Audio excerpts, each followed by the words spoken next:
First thing you have to do before you fly a plane is do what's called a walk around. And what that means is basically, if I'm going to fly the plane, I want to know that it's safe to do so if someone else is taking it for a little spin. So starting from this side, which is where I always do it, which is the same side as this logo, I start off with making sure that these hooks are fine and that, you know, if I step on it, I'm not going to break it.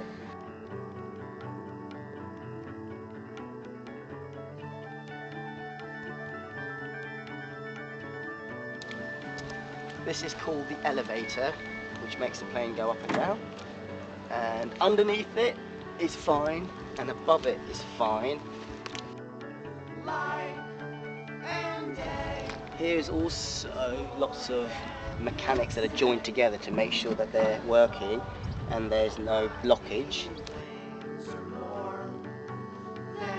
Some of the people that we've got running the BDFA are real good at organising things. You know, I have to compliment them on that because they do a lot of hard work and it's all voluntary. You know, and they're disabled people themselves, and they're all really trying to help each other now.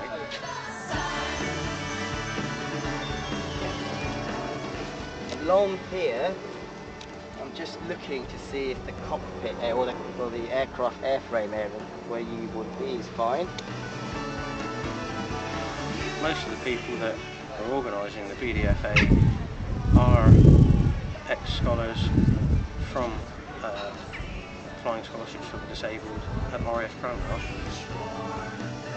This is the ailerons. If I move them up and down, I can also see that inside the cockpit they move left and right. So I know if I use them it's going to work. The Flying Scholarships for the Disabled at RAF Cranwell is in memory of Sir Douglas Bader. He spent a lot of his life after the war encouraging disabled people to fly, and now the BDFA has like been a spin-off from the FSD, and again is encouraging disabled people to fly.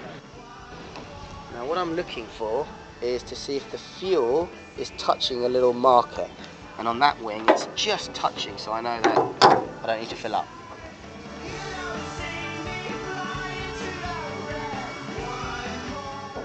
If I take a little bit of petrol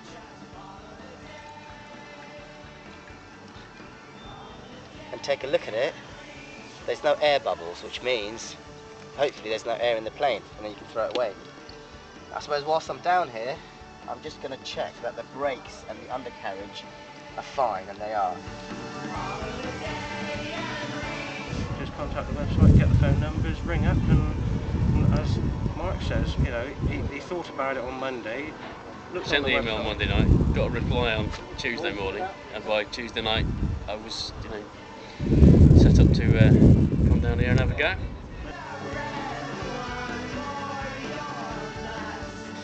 I suppose I'm just going to check that there's no cracks on the propeller, but also I'm going to look through these gaps to make sure there's no blockage and that the landing light filaments are working.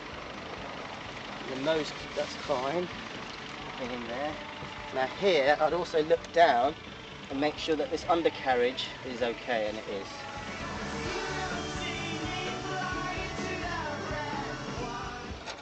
Again, the important bit here is, as well as making sure everything works, is just to check the oil.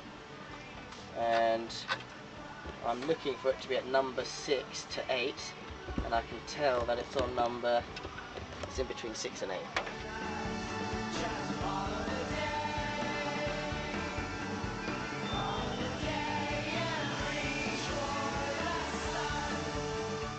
Here, it's got about half a tank, so before you want to fly it, you want to go and fill it up. Today, lush, and tomorrow the stars. And now I feel safe that this thing will be alright to fly.